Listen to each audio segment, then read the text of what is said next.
if you're going to go global, you have to have a media and a narrative strategy. Now, what does that mean?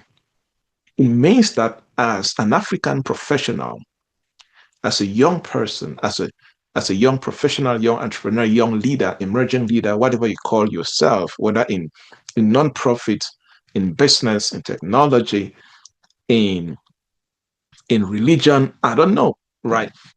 You need to come to a place where you have a strategy where you are constantly taking control. Hear me very well. You are constantly taking control of how the world understands you. That is your responsibility. You cannot leave it to chance. So you're taking control of how the world understands you.